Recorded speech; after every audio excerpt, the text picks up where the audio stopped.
Oke, Assalamualaikum warahmatullahi wabarakatuh. Hari ini kita akan belajar tentang limit fungsi trigonometri. Kalau di kelas 11, kalian sudah belajar tentang limit fungsi aljabar. Jadi bedanya apa yang trigonometri ini? Tentu kalau misalkan di limit fungsi aljabar, kalian memakai fungsi aljabar. Contoh, limit X mendekati 3 dari X kuadrat plus 1. Nah, ininya bentuk fungsi aljabar. Sedangkan kalau misalkan trigonometri, fungsi yang kita pakai tentu dari fungsi trigonometri, yaitu terdiri dari sin, cos, dan tan. Seperti itu. Ya. Nah, untuk lebih lengkapnya, kalian bisa membaca ini, rumus limit fungsi trigonometri untuk X mendekati C.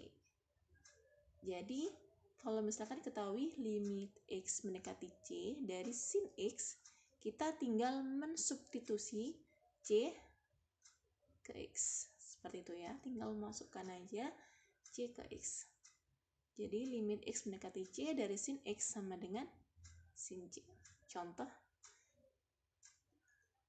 limit X mendekati Pi dari sin X.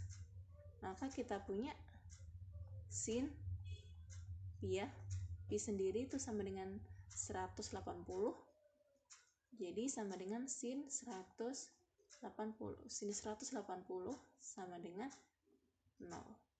Ya, seperti itu. Jadi tinggal disubstitusi aja nilai C ke X.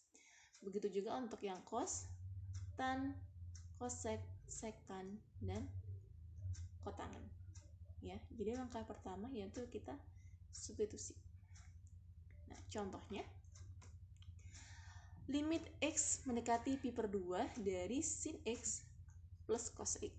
Nah, berarti kita tinggal mensubstitusi aja pi per 2 ke X. Kita punya sin pi per 2 ditambah cos pi per 2. Oke ya. Sin pi per 2 sama aja dengan sin 90 derajat. Cos pi per 2 sama aja dengan cos 90 derajat. Sin 90 sama dengan 1.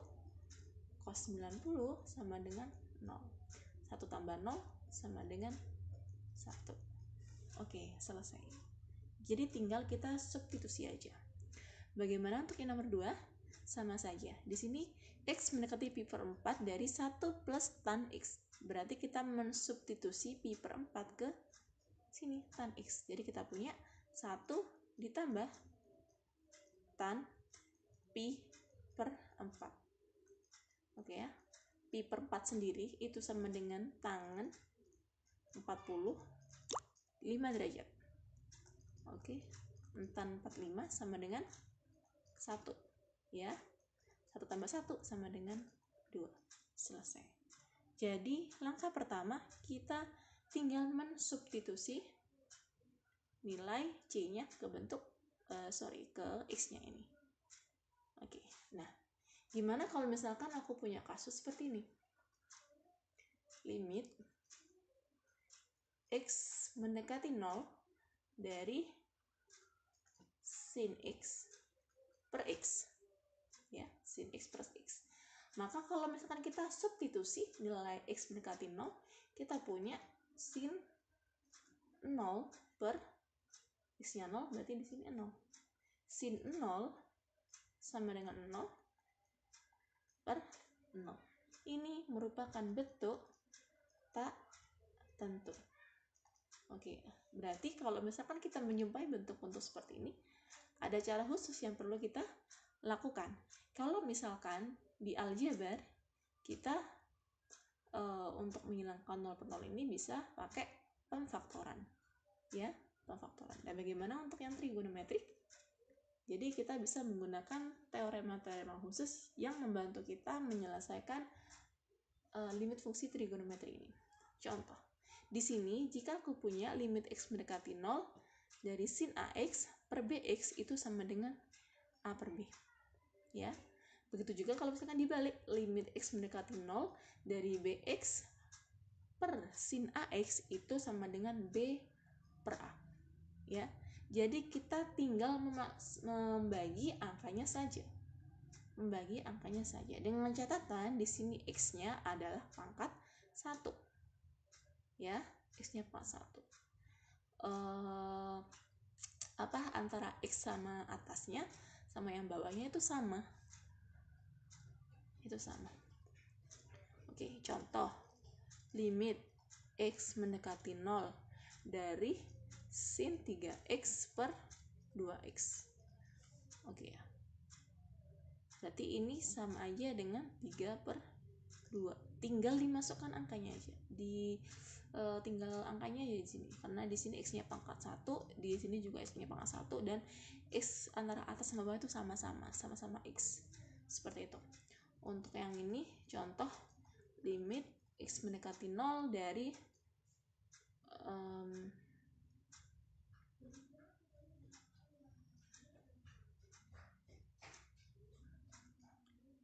dari 2X per sin 3X ya.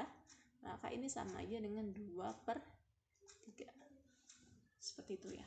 Lah, gimana? Apakah ini hanya dibatasi oleh limit X mendekati 0? Tidak ya. Contoh, limit X mendekati 1. Intinya kalau misalkan dimasukkan, itu hasilnya 0. Limit X mendekati 1 dari sin X min 1 per X min 1. Ya. Jadi kalau misalkan kita masukkan 1 di sini, tentu akan menghasilkan sin 0 per 0. Ya, karena menghasilkan sin 0 per 0, maka kita bisa menggunakan teorema ini. Ya. Kita bisa menggunakan teorema ini karena di sini dalemannya X. Apa yang ada di dalam X? Oke, aku pakai warna lain aja dulu. Dan sini kan X min 1. Di bawahnya juga X min 1. Ya kan? Kalau misalkan kita kurung di sini. Karena sama-sama X min 1, maka kita bisa menggunakan teorema ini. Ya, teorema ini. Maka ini sama aja dengan 1. Ya, 1 karena sama. Seperti itu. Oke, makanya di buku matematika ataupun di LKS ataupun di modul-modul matematika itu untuk teoremanya itu dipecah ya. Dipecahnya seperti ini. Jadi ini merupakan rumus universalnya. Nah, kalau secara kita rinci apa aja? Jadi kalau misalkan kita punya limit X mendekati 0 dari X per sin X ya. Berarti kan satu per 1 kan sama dengan 1. Begitu juga untuk limit X mendekati 0 dari sin X bagi X. Ini juga 1 per 1 sama dengan 1. Ya, seperti itu. Nah, di sini juga berlaku untuk fungsi yang tan. Sama saja ya. Contoh, limit X mendekati 0 dari 3X per tan 2X. Maka hasilnya 3 per 2. Ya. Kalau misalkan kita balik, limit X mendekati 0 dari tan 2X per 3X juga 2 per 3. Tinggal dibalik aja ya. Seperti itu. Jadi rumus sin sama tan ini sama berlakunya. Khusus sin sama tan ya. Tidak berlaku untuk cos. Untuk cos itu hanya berlaku substitusi biasa. Jadi seperti ini. Sama dengan 1 jika limit X mendekati 0 dari cos X. Nah, di sini kan 0. Kalau kita substitusi ke cos X sama aja dengan cos 0 atau sama dengan 1 ya. Jadi di jika 1 itu limit X mendekati 0 dari cos X ya.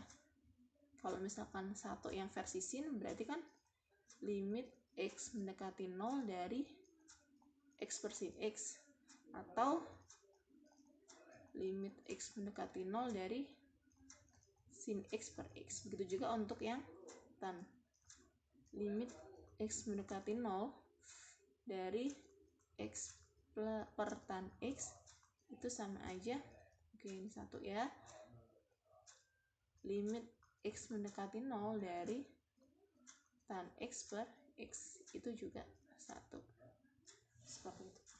Nah kalau misalkan cos hanya berlaku untuk limit X mendekati 0 dari cos X, baru sama dengan 1, tidak ada bentuk X per cos X atau cos X per X gitu ya, nggak ada. Seperti itu, hanya berlaku untuk sin sama tan. Oke ya, semoga paham. Dari gimana kalau misalkan dijadikan 1, di sini ada sin sama tan. Contoh, limit X mendekati 0 dari sin 2X per tan 4X misal. Maka kita langsung aja membagi angkanya, yaitu 2 per 4. 2 per 4 sama dengan setengah. Seperti itu. Ya, begitu juga kalau misalkan dibalik sama aja ya. Sama saja. Ya, jadi tinggal kita bagi angkanya saja. Kita tinggal bagi angkanya saja. Nah, ini sebenarnya dari mana kok bisa dapatnya A per B? Nah, kalau misalkan kita anggap kita tidak tahu teorema ini ya, nah, maka kita menghitungnya bisa pakai cara ini. Nah, kita kan punya teoremanya kan sin X per X ataupun X per tan X seperti itu ya. Nah, secara gampangnya di sini kan oke, aku sebutkan kali aja ya. Karena di sini 2X, maka biar jadi 1, maka kita butuh 2X di sini. Ya kan? Karena 2X ada di atas, sin 2X ada di atas, maka kita memerlukan 2X di bawah. Begitu juga untuk yang di sini, tan 4X. Karena tan 4X ini ada di bawah, maka kita memerlukan 4X di atas. Kenapa? Biar bisa dicoret ya, biar bisa dijadikan 1 sama dengan 1. Nah, karena di sini per 2X, maka tentu di sini 2X ya. Jadi 2X per 2X. Karena di sini 4X, maka di sini juga 4X. Seperti itu ya. Kan kalau misalkan dikalikan kan sama dengan 1 kan. Di sini 1 kali dengan 1 tidak merubah soal. Nah, lalu kita pasang-pasangkan. Tan 4X sama 4X sama dengan 1 kan. Sin 2X sama 2X juga 1. Di sini ada X, di sini juga ada X. Habis kan? Tinggal angkanya aja, yaitu 2 sama 4. Jadi hasilnya 2 per 4 sama dengan setengah. Seperti itu. Ya, kalau misalkan anggaplah kita tidak tahu teorema ini, jadi kita bisa mengalihkan suatu fungsi itu berdasarkan angka-angka di fungsi trigonometrinya di dalam sin sama tan-nya itu. Seperti itu. Oke ya, jadi kalau misalkan udah tahu teoremanya, tinggal kita bagi aja angka-angkanya biar lebih cepat mengerjakannya. Oke. Nah, di sini juga ada penggunaan identitas trigonometri yang bisa kita gunakan untuk menyelesaikan soal trigonometri. Nah, untuk identitas trigonometri ini tentu kalian udah dipelajari di kelas 11 ya. Mulai dari sin 2x sama dengan 2 sin x cos x, terus cos 2x sama dengan 1 min 2 sin kuadrat x. Nah, begitu juga untuk yang seterusnya. Dan banyak lagi rumus-rumus trigonometri yang sudah kalian pelajari kemarin itu bisa kita gunakan tergantung permintaan soal. Tujuannya apa? Biar bisa lebih mudah kita mengerjakan. Ya, contohnya seperti ini. Limit X mendekati 0 dari 1 min cos 2X per X kuadrat. Nah, kita tidak bisa menggunakan teorema sebelumnya karena di sini bentuknya cos, ya kan?